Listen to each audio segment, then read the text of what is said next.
Usimni the Glorious of the Noble Rank, good morning. Good morning. Do you remember I told you about the offensive in the Chernihiv region and that it might happen? Well, now it's being confirmed by the official authorities, so to speak, who are making the following statement. Russia may start an invasion in the Chernihiv region, and before we begin, please subscribe to this channel. And all of this will greatly contribute to our overall well-being. So, what does Andrei Gemchenko have to say about this? This recognized warrior, terminator, demolition man, and other such adjectives says that Russia really may be preparing an invasion in the Chernihiv region. So this isn't just doom talk, it's genuinely bad news. Intelligence data indicates the threat of an offensive by the Russian Federation in Chernihiv. The General Staff of the Armed Forces of Ukraine received this information, and it follows that the Russian command may either start an invasion or simulate the threat of an invasion. Why would the Russian command simulate it?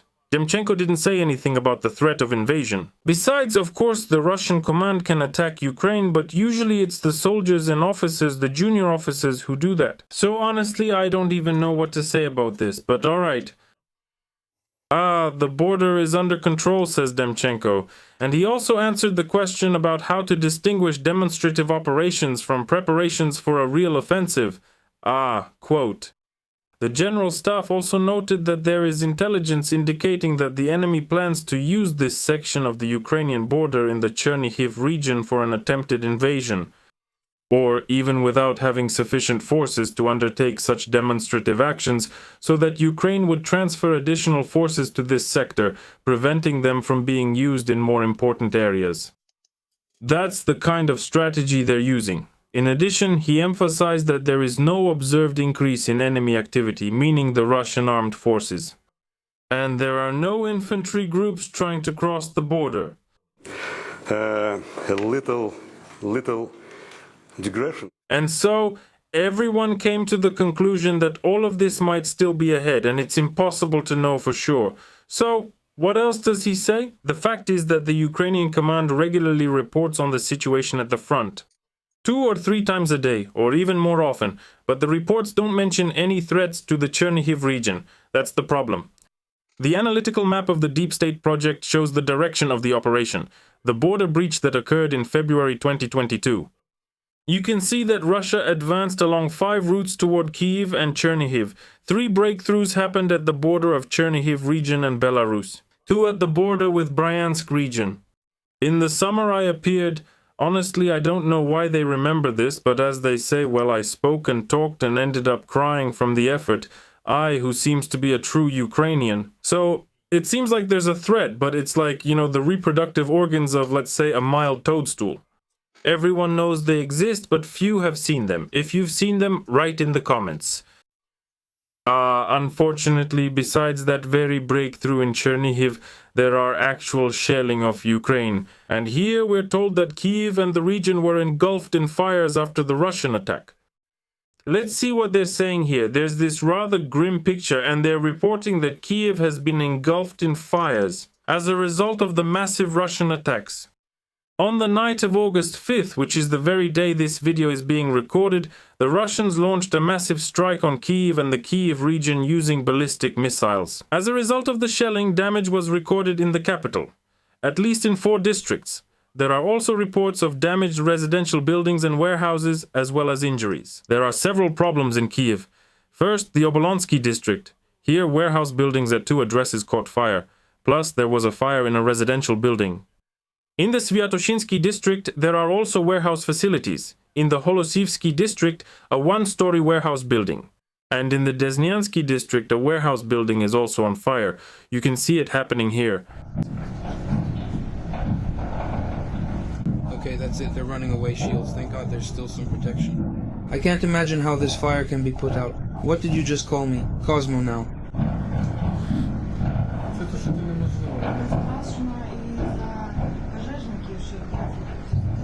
Це тільки зверху треба тушити вертольотами. Because if it burns out there, it will soon spread to all the other warehouses. Well, judging by the fact that everything is exploding there, it's clearly not a warehouse of chicken eggs, I think, and not even aged beef. If something is exploding there, there must be something to explode, and probably it's something military. Honestly, I'm even afraid to guess. Write in the comments what you think about this. Which warehouses? Oh, they hit there. They hit their warehouse there. We're not ready, but what did they hit? It wasn't us who held out. It's not aged, but we held out. Well, in short, there was no ignition like that, and no multiple waves of detonation like in Vishnev. The same one. It's a suburb of Kyiv, a small town that was almost completely blown up because it turned out things were stolen there. Ukroboronprom stored ammunition nearby in improper quantities and quality, and not where it should have been, not the way it should have been. What do we know about the attacks on the Kyiv region? Degresja. Degresja. It says here that the consequences are recorded in at least 3 districts, Bucha, Brovary, and Fastiv. And here we have again, well, basically it's mostly warehouses, warehouses, warehouses. Alright, besides the fact that shelling is happening now, I've been saying for several videos in a row that there will be problems in the winter. Even the brilliant strategist Kuleba, the former Minister of Foreign Affairs, whose wife owns 2 stores, yes, 2 of them, which is an interesting focus, meaning these are some kind of sex toys you can play with, as she said, in winter, surrounding yourself with them and turning on the heating button. They delicately interview each other there, I mean Kuleba with Kuleba. And Kuleba with Kuleba talks about possible problems in winter, and Kuleba, the man, says that in winter you can move somewhere else. To villages, to small towns, basically to places where there's no threat of this kind of massive attack. Kuleba, the woman, didn't really say anything, to be honest. She was just interviewing Kuleba, the man, in the same apartment, so that's basically how it turned out. They both say that you need to leave, then someone says you don't need to leave, but in the end, it's still going to be tough. A real mess in the winter. And again, this isn't the first video where I've said this. I'm not saying this to scare Ukrainians, my fellow countrymen, but to show the truth. I mean, there's nothing good about this. And here we might have no water, no electricity, no heat, like that singer used to sing. What's her name? Anyway, there's this singer who sang that in May it's bright here and we have warmth. What warmth did she make up? I don't know. Maybe, of course, she has a pellet generator that works. Those are small wood pellets made from cellulose. Most Ukrainians don't have that option. And they can't sing either. As a result, a scenario has been described in which there will be electricity in Ukraine for 4 to 8 hours a day. Just imagine that. Well, how is that? I'm already tired of showing this heroic Afghan Mustafa in every video. Naim, who was previously responsible for preserving Ukraine's energy infrastructure. I won't be showing this video with him anymore in the near future. You can see all of this in the previous video. And by the way, don't forget to subscribe to the channel. But as a result of his active work, everything moved into the realm of this meme. We're very proud of our work, but it didn't bring any results. I hope you remember that. That's what Efremov's lawyer was saying there in Russia. But you can pull all this out into the open and show you how it actually sounds. We are completely satisfied with our work, but unfortunately our work did not yield any results. This is unfortunately the scourge of our time when everyone is satisfied with their work, but that work does not produce any results. At that point, it doesn't matter which case to use and where to place the stress. Overall confusion arises. We are told that the last heating season hit the comfort of Ukrainians harder than any previous wartime winter. A mix of targeted strikes on key energy facilities and unusual frosts made the difference. The winter of 2026 was the coldest since 2011. Hundreds of thousands, and at times even millions of people were left without electricity, heating and water in temperatures of -20 degrees. Several people froze to death. At the same time, this is being covered up, even though last winter it was reported. But in general, we'll follow the trends. In an interview with Sky News, Zelensky gave a very brief assessment of the prospects for the next season. No one can even imagine what the winter will be like. Well, there you have it. I'm curious. A hired manager, which is what the president is, he's not the leader of the universe, not someone who can't be re-elected. This is a person, it's a position that should be renewed every 4 years. And here is a person who was elected based on his initial slogans that we will fight corruption, we won't allow nepotism, we will fight against the rising dollar or euro exchange rates. With the financial organization's activities, everything in Ukraine will be fine. And we will make peace, we are against war, and so on. And then this person, a talented leader I must say, writes or says that no one can even imagine what the winter will be like. You're the one running the country, for heaven's sake. There are public utilities, there are economists, like that guy Fursa, for example, the one who's always calculating things. With well-developed, so to speak, muscles, facial muscles, and that complicated expression. They were all talking about what Ukraine will be like, what it won't be like, and what to expect. Well, run an analysis. Well, use artificial intelligence. Just ask ChatGPT, for God's sake, Gemini, Grok, or any of the many other large language models. But if you can't handle it yourself, then ask those very models. What needs to be done to get through the winter in a normal way? Let me do it for our talented leaders. Tell us about the scenario that is optimal for Ukraine's energy sovereignty.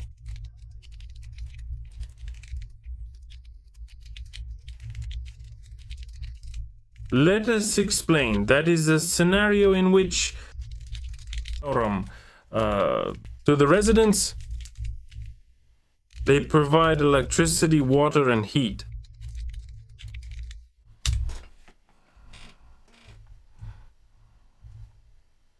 Shirapi, what should we do? What should we do? Us, of course. What should we do? Endure it. I have a high priority. That's what the expert thinks. Not like some Fursa or some floozy. But now we already have the first result. I'll explain it not as some abstract energy dependence, but as a working system. It should provide baseload power. How to withstand attacks, and how to separately protect electricity, water, and heating. Well, that's exactly what we need. Look, I don't remember how much, 20-something euros for expert mode in ChatGPT, and it tells me everything. Look, it searches on 10 websites. So it doesn't ask some experts who need to be paid a suitcase full of money.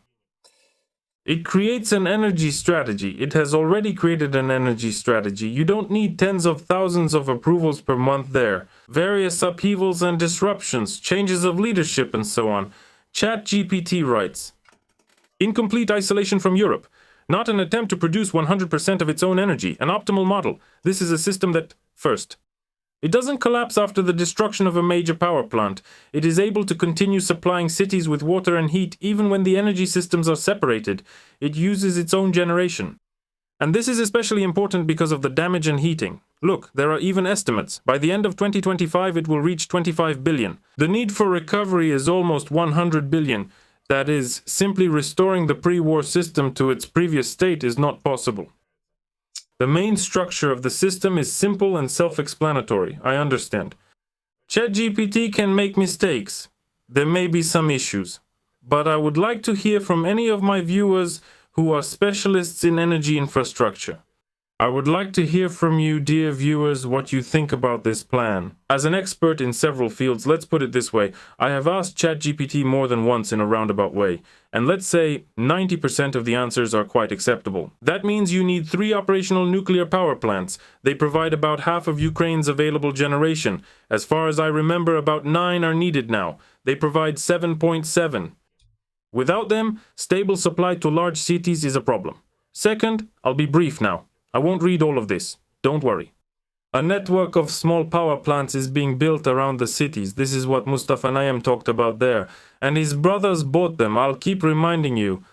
A Mercedes for 180,000 bucks. For that money, well, I don't know how many protective sections for power plants could have been produced. And that same Naim promised that there would be concrete work going 40 meters underground. He promised some kind of super towers or protective concrete structures 10 to 12 meters high. What of that has actually been implemented? Well, rhetorical questions. Rhetorical. Around the cities, a network of small power plants is being created instead of several giant thermal power stations. The country needs hundreds of small installations. It's described here which ones. Plus, there will be widespread solar and wind generation, definitely with storage systems. Well, of course, because without storage you won't achieve anything. It's like thermal power generation. If you light a gas stove, the heat won't accumulate anywhere except in your kitchen. Here it says that one of the most realistic scenarios is 24 gigawatts of solar generation, 11 gigawatts of wind, and 6 gigawatts of energy storage. Each city turns into a partially autonomous energy island. Heat supply becomes decentralized, but it's not eliminated, especially in big cities. In short, there's a clear plan. And with it, if an expert works on it, he will propose a huge number of different scenarios. There are realistic ones. Some are not so much, but still, here you have a plan. A reality plan, so to speak, a stability plan, an energy plan. Call it whatever you want, but it exists. What are all these ministers, deputy ministers, and all these so-called little deputies actually doing? Deputies, advisors to the deputies, and junior assistants to the senior janitors. That's also unclear. Honestly, I don't understand. Well, take it for 30 euros if you're already accumulating, so to speak, millions of euros on the balance sheet, or even billions. Well, spend 30 euros to buy this expert system, this GPT. Well, go ahead and get it, really. It won't cost you much. And then allocate a small portion. Go ahead, build those fortification structures for yourself. Whatever you want. Let them have helicopter pads on the roof, in the basements, or even on your own head. Just like there was that one character. Yes, you can build anything you want here. Well, at least direct some money toward protecting your own country, but you're just hired managers. You're servants of the people. Well, for crying out loud. Well, what are you doing? Well, I just did. You saw it yourself. I literally just got this system. And in just 2 minutes of our precious time, it outlined an implementation scenario. A plan for developing or at least maintaining the energy infrastructure. On top of that, we're told that the European energy system can serve as a backup. Ukraine is already synchronized with the European grid. For the winter period, import capacity has been established. It has reached 2 gigawatts, so there's some reserve. Optimal current. Nuclear power plants, continuous energy, damaged areas are separated. After the war, Ukraine is giving up thermal power plants, it is developing nuclear energy, wind, solar, storage systems, heat pumps. And the bad scenario is to restore the pre-war model. That's what they're planning to do. By the way, all these petty deputies, all these ministers and other useful people, they say now we're going to start rebuilding. That's how we're going to do it. Ooh, we'll restore everything in the world. What?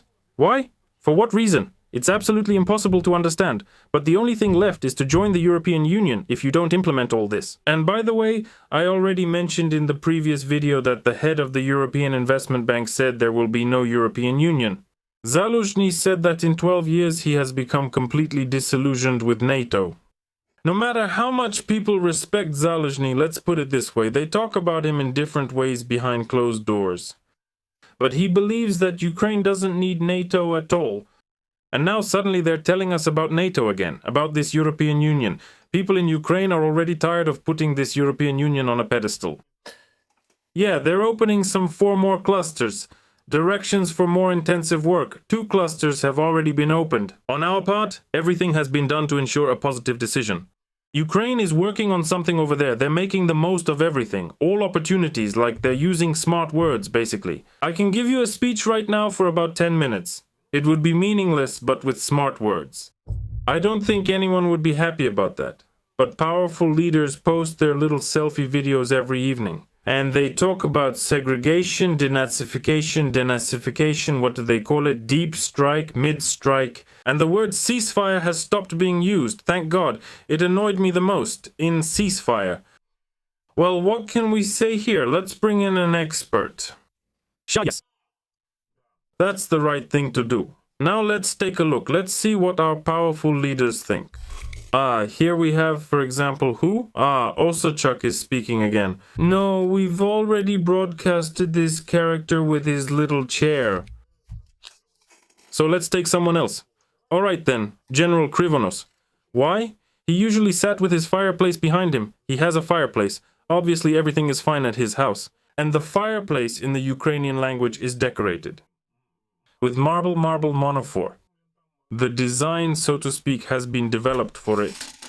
But sometimes General Krivonos covers his fireplace with this flag. It says victory on it. There's nothing else there. Well, that's how it is. They are being held accountable. And also, we've changed our surnames. Ah, a draft dodger. So the general himself doesn't serve. He doesn't need it at all. He just sits by the fireplace. Winter doesn't threaten him because you see he has a fireplace. He just went and gathered some deadwood in his garden. By the way, in Ukraine, collecting deadwood is apparently forbidden. Brushwood. Apparently it's forbidden. But this General Krivonos can do whatever he wants. He lit his fireplace, sits there with a pipe and ale, or whiskey. Also with General Zaluzhny, for example, and they reminisce about the old days. And sometimes people tell me, listen, this draft dodger, these little people, they are so annoying. They just want to live. They're always out there making appearances. Come on, tell them all to go to the front, and let it be. Well, that's how crooked Krivonos is. Listen, yeah, I'll get up in the morning, get some sleep, and make a statement. Well, that's it. 2 liters per month, elite troops, Ukrainian special forces, concrete sleepers, all consumed. About waking up, not waking up. Lord, I've corrected them so many times about Ukrainian. Russian and Ukrainian are both my native languages. I won't claim I never make mistakes, I often do. But when you hear Surgic like this, excuse my language. Well, that's just life. It's like a person who spent their whole life, I don't know, herding chickens, grazing, feeding pigs, or the other way around, and suddenly he rose to some lofty heights. And then he says something like this. Well, what is that? Well, unless the public demand changes, that's it. If it changes the public demand, not if. If mushrooms grew in my mouth, I wouldn't take them. Change the grammar of the proposal. If the grammatical proposal doesn't change, not if. If mushrooms grew in my mouth, I wouldn't pick them, I would just chew them. It wouldn't be a mouth, but a whole garden, and there is no word yezli in Ukrainian. If you are goyim, you will be swan geese. It's like in the fairy tales about Vasilisa the Beautiful. There are no swan geese here. There are 2 potential draft dodgers. One is a general, the other is a journalist. With some half-finished thing, some kind of screen or whatever it is. We literally need to defend this country. Just like we had a few million draft dodgers, that's how many will remain. Draft dodgers absolutely don't care about anything, these freeloaders. They only think about their own asses and hide behind their mother's back and their mother's back. Behind the flag of Ukraine, that could be 2. Where it says a victory, there is no something. Maybe there is no success. I don't know what's written there. Well, I mean, I read that in the Russian Empire, there was some general, he fell out of favor. And he says, listen, at least make me a soldier and send me to serve. And they assigned him some such post and sent him off to serve. Krivenist. They tell the Krivenists about me here that President Zelensky doesn't like me. So now I'm in the opposition. Well, in the opposition. Join the army. Sign up as a soldier. Sign up as some kind of lieutenant or sergeant. Honestly, I don't really know these army ranks. Sorry about that. Well, just pick some rank for yourself and go fight. No, it talks about this and that, but what's going on here? Seriously, how much longer are you going to embarrass yourselves? Go and set an example. Well, yeah, and where are you? On the front line, basically. Goodbye, everyone. От після завершення воєнного стану українські чоловіки отримують можливість виїхати за кордон до своїх сімей, а цілком логічно, що це може стати другою хвилею міграції. Скажімо так, наскільки це серйозний виклик, як ви особисто його оцінюєте? I think it's serious. Not everyone will go. But I'm afraid that some will go. Well, that's a big number. Which one? It could be 500,000, 600,000. Men? Yes. You know, when I'm asked which women will return from abroad, for some reason I think that more of those who have the highest qualifications will return.